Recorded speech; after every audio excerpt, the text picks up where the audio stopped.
sunshine. Oh, wait.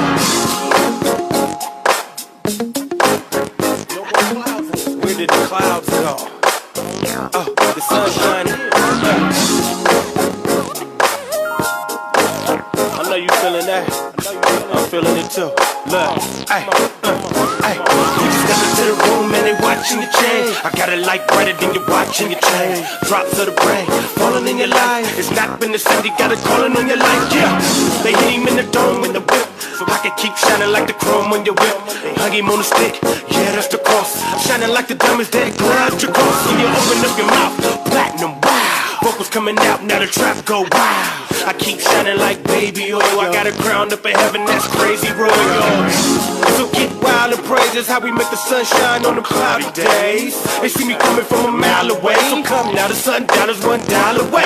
Hey. When the sun shines, clouds blow away. Hey, hey, hey, hey, hey. When the sun shines, it's a brand new day.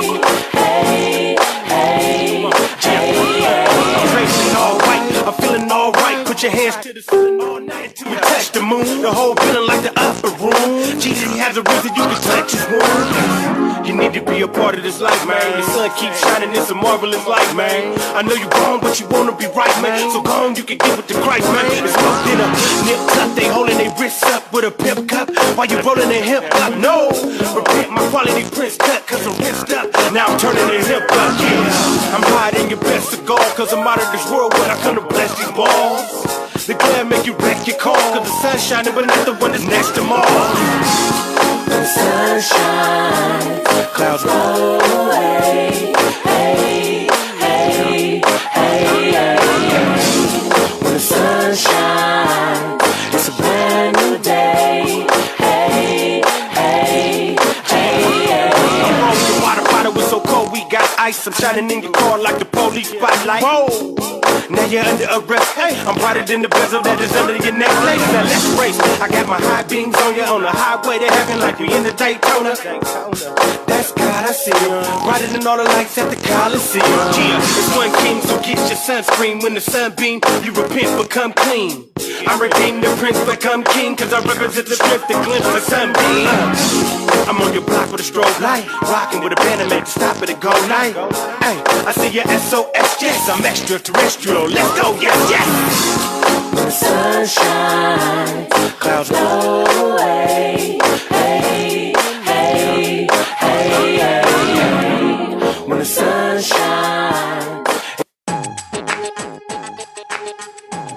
Check it out. What's up, everybody? This is your boy, Cedric, host of Lyons Den Radio.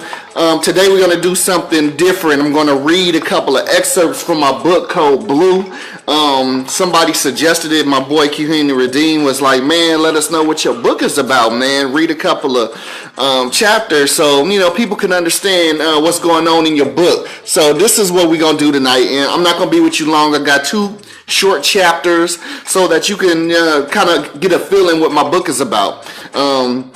The 2 particular chapters is chapters that I really love. The characters in them are one of my 2 best characters in the book, and so I hope you like it. Again, I'm not going to be with you long. I just wanted to read some excerpts from the book, so I'm going to give a couple of people more time to come in. I'm going to play one more song, and then when we get back, we're just going to get right into the 2 chapters, okay? Thank y'all for kicking it with me. I see you, little bro. Happy I see you. I hope you're having a good day. I see you, Jeremy, man. I hope you're doing good, man. I pray that y'all having a beautiful Friday. It's Friday! Man, it's beautiful outside behind me, man. Beautiful day is doing great, man. I just hope y'all doing cool, man. I'm doing beautiful, man. It's all good. So I'm gonna play a song, and when we get back, we're gonna get into the reading, man. Y'all be cool. They gon' drop the swagger cause I get it from my daddy. They gon' drop the swagger cause I get it from my daddy. Not from the world, get it from my daddy. They gon' drop the swagger cause I get it from my daddy. They gon' drop the swagger cause I get it from my daddy. They gon' drop the swagger cause I get it from my daddy. Not from the world, get it from my daddy. daddy. They gon' drop the swagger cause I get it from my daddy. They gon' drop the swagger cause I get it from my daddy. Don't matter if I'm in a whack car or a it's still my daddy. I'm glad he gave it up to somebody who was dead. Now he bout to raise them up. When I send them praises up, you know his blessings come down. That's the swagger in disguise, the invisible crown. Take a look at me now, I ain't sitting where I used to be. Used to have a frown, that smile fit beautiful. Used to call me wet, now I'm dope. Y'all get used to me and they ain't sell my soul. Took a platinum and cop jewelry. Catch me at the Jubilee. Tell me what do you believe? Christ is the truest G. The rest just be fooling peeps. Peeps, yeah, peep how they be fooling y'all. Hop from popping pills and call it swagger. Say you got the ball, I ain't gotta lie. Who decides that the God of all? That's where I got it from. My swagger daddy, ain't he hard? They gon' drop the swagger cause I get it from my daddy. They gon' drop the swagger cause I get it from my daddy. Not from the world, get it from my daddy. They gon' drop the swagger cause I get it from my daddy. They gon' drop the swagger cause I get it from my daddy. They gon' drop the swagger cause I get it from my daddy. Not from the world, get it from my daddy. They gon' drop the swagger cause I get it from my daddy. Hey yo, I get it from my swagger daddy. Fresh out the paddy wagon, sins forgiven, dusted off. Now they call me Jimmy Swagger, rolling in the Honda. One accord with the Lord, no rims, old Tim's floating like a surfboard. Say you got the money and you barely had to work for it. I get mine too, but it ain't no curse on it.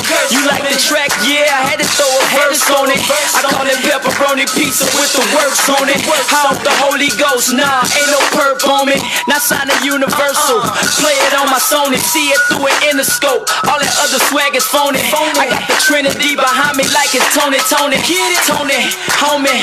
I ain't tryna front. I put God first, see the one I get it from. Then I take that and I get it done. Be my swagger daddy, I'm his swagger son. They gon' drop the swagger cause I get it from my daddy. They gon' drop the swagger cause I get it from my daddy. Not from the world, get it from my daddy. They gon' drop the swagger cause I get it from my daddy. They gon' drop the swagger cause I get it from my daddy. They gon' drop the swagger cause I get it from my daddy. Not from the world, get it from my daddy.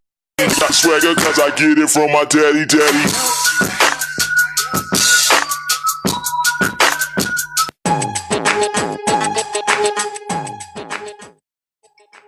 What's up? It's your boy Cedric, man. What's going on, man? So, I'm gonna be reading the excerpt from my book, Cold Blue, by yours truly, Cedric J. Lyons. You can catch it on Amazon. I'm going to read the chapter and then I'll talk about what it means to me, or my explanation of the chapter. And so this is chapter 20 of Cold Blue. And I'm about to start in a second. Ready? Hope my voice is cool. Here we go.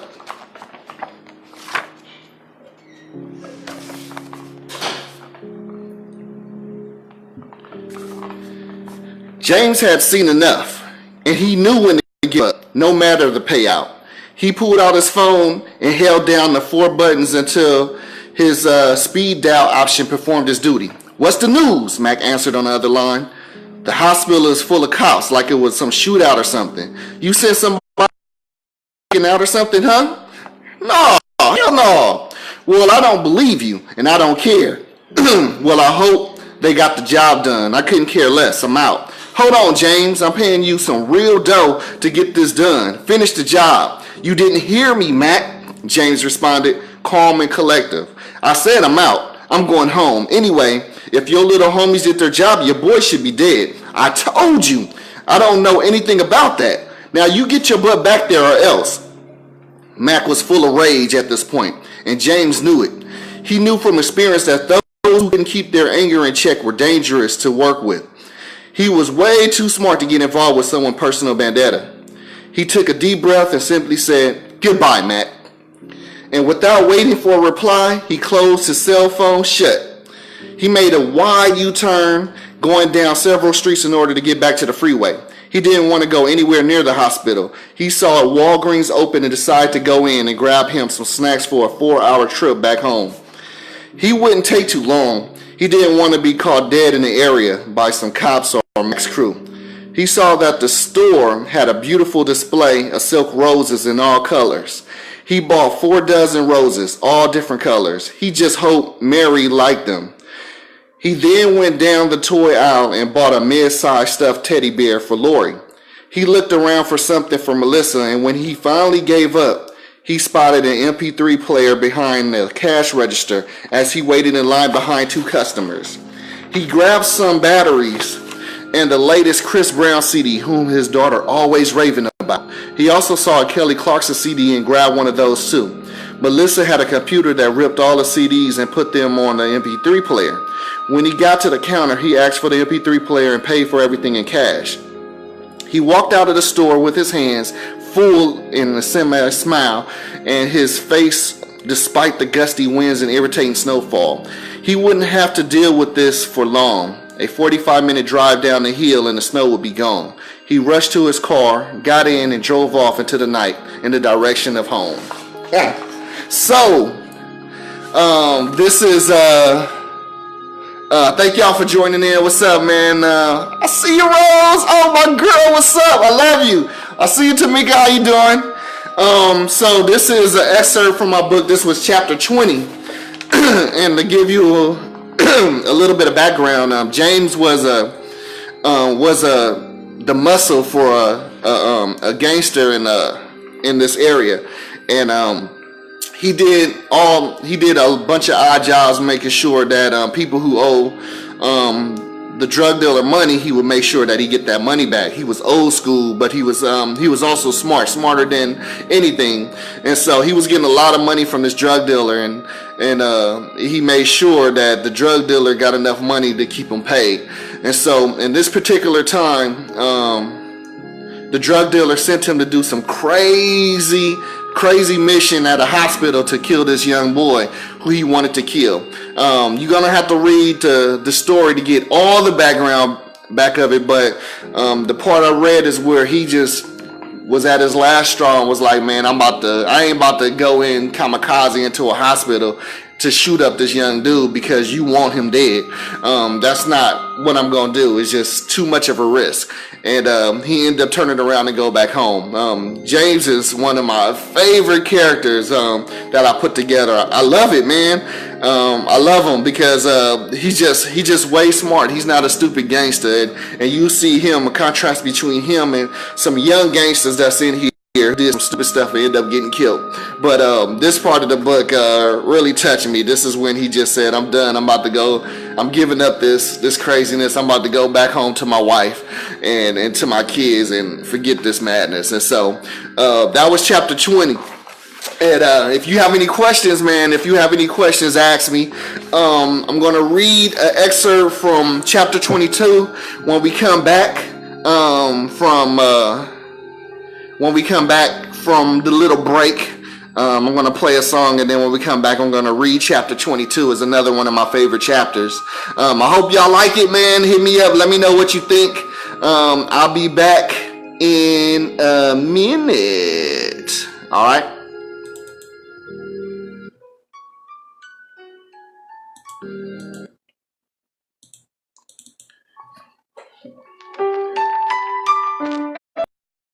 Now I'm glad I can relate to people in the Bible, the ones who felt so unworthy that they just wanted a little something. Jesus, a little something is all sufficient. Just give me the crumbs, that's all. 3 stories in the Bible. Just give me the crumbs, and they talk about his sufficiency. Just his little something being enough. That's all for me. Got a Bible, why don't you get it out? I'm a paraphrase though. Mark 7:24-30. Syrophoenician woman. She was there getting a peeping on, seeking Jesus while Jesus was there getting his eating on. She could see people people sleeping on what he was teaching on. She was on some silent light, keep it going. Didn't even know if she belonged. She kinda knew, she said, I'm not a Jew, I'm a Syrophoenician John. But her belief was strong, plus her needs were long. She thought, I gotta get his attention like beeping horns. But what about her sin? That'll be bad if she was disqualified by her raggedy past. And what about the men who knew the habit she has, and how in sin she's at home like a rabbit in grass? No more waiting and contemplating, faith has to be cast like a net. It's like a check, it has to be cash. And when it was despite the lack that she had, Jesus was just glad that she asked. Just give me the crumbs. That was crazy. I think it was her answer that blew him away. Even the dogs get crumbs. Just give me the crumbs. That's how I feel sometimes. That's how a lot of people feel. But look at the Lord Jesus. Luke 7, 1 to 10. A centurion servant. He was a dude with a voice known for thundering. He was a ruler, had a couple boys under him. Still he come to him humble then, wondering if he could help with his partner's health, which was crumbling. He'd heard with a word Jesus could do things. Legs that never walked, bouncing up like they had new springs. Eyes that never saw, seeing new things. Stuff like that, even stuff flyer than two wings. Then he thought of his boy and thought of how his boy was shorter. Timing in order to save him, he had to court ya. Lee asked the Lord to do something for him, pour on. But wait, he's busy, would he ignore him? What if he says don't bother me? Probably would if last night he was in the bar with me. I'm not worthy to have God with me. Jesus, speak the word. Don't even come to the crib. I know authority.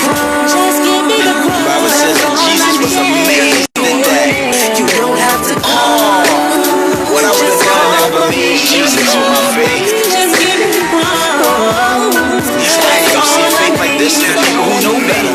Cause I'm unworthy. That's crazy. Mark 5:25 to 34. Woman with an issue of blood. She was a bleeder. Obviously loved by mosquitoes, but not really loved by the leaders. Not really guys either. With one touch you'd butt heads like beavers. Cause when you had a condition, it was written. Stay away from getting it and spitting.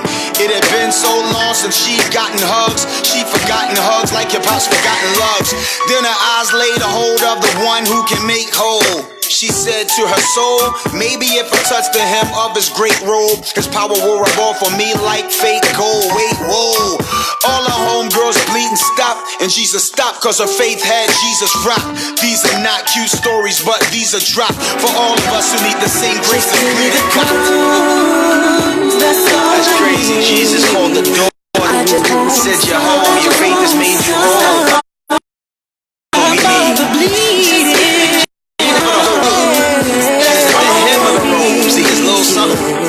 It's sufficient.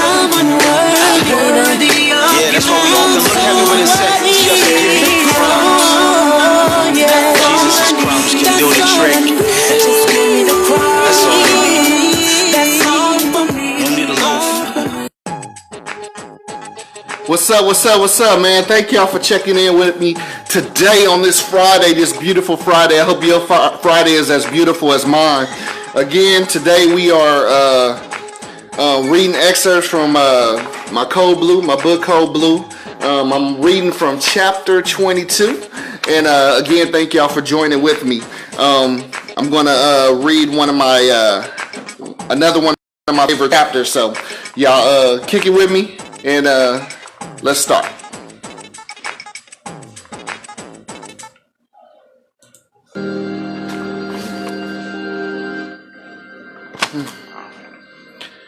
Nicole Marshall was far from sleep.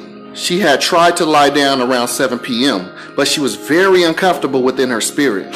She did not notice the clock with its red LCD letters reading 10:21 p.m. because she had been on her knees at the side of her for her husband. She wanted to call Marshall very badly to see if he was all right, but the burden to pray for him was far too great. She resisted the urge and had been praying for his safety for the past few hours. She was special like that. God made her unique. She could sense things miles away when it concerned God's people. Several times she found herself praying for situations she didn't even grasp until later, finding out it was for a pastor on a missionary trip in another country or a child laying in a hospital close to death. She was a strong prayer warrior who got a prayer through, and on this very night, those senses were going crazy within her. Her back was causing her some discomfort. Her 6-month-old unborn child was giving her a run for her money tonight. It was as if the baby could feel her discomfort. She placed a pillow on the back down in it and, to give her some relief. She put another pillow between the back of her legs and in her behind so that she didn't have to strain her back too much. But the images in her mind were scaring her. She kept on seeing ambulance, which is not unusual because Marsha worked at the hospital. But there were guns and police sirens, and she could not make any sense of it. So she just prayed. An image of a boy with demons around him stuck in her head. The demons were strong, and no matter how hard she prayed, the demons didn't move but laughed. They were attached to the boy, as if he gave them permission to be there. When she noticed no results, she switched her prayer back to her husband. Tears fell from her face as she cried out to God, asking for his protection. All of a sudden, a certain peace came over her. She heard a whisper saying, "The night is far from done, but be encouraged. Your husband is safe from any threat. He is in the hands of the Lord." With that, she slid to the floor on her side and pulled her covers down from the bed. She wanted to grab the circular disc heater from the closet because she would be cold soon, but she stayed right there on the floor in case she had to pray some more. The fluffy, cool carpet made it very bearable and quite comfortable. She then dozed off for some time. So that was an excerpt from chapter 22 from my book, Cold Blue.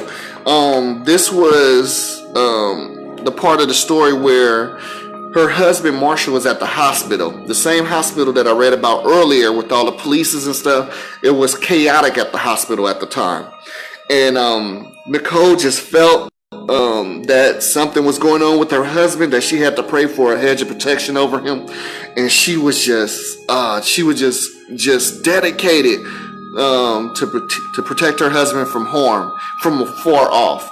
And this character I made reminds me of my wife a lot, who prays for me and keep me up. But this character was really the strength of Marshall while he was at work. He had his own faith and his own trust in God, but having a praying wife on the backside just made everything much better. And you're gonna see a couple of chapters with her just praying for her husband, and it's just awesome. And so that was my 2 chapters that I wanted to read out to y'all, and I hope that it encouraged you to go buy the book. I think the book is unique. I read a lot of books over the years, and I haven't read a book just like this one. It's still elementary, but I love the idea, and who knows, maybe there's a movie. But thank y'all for joining in. I appreciate y'all. Pray y'all have a beautiful day. God bless.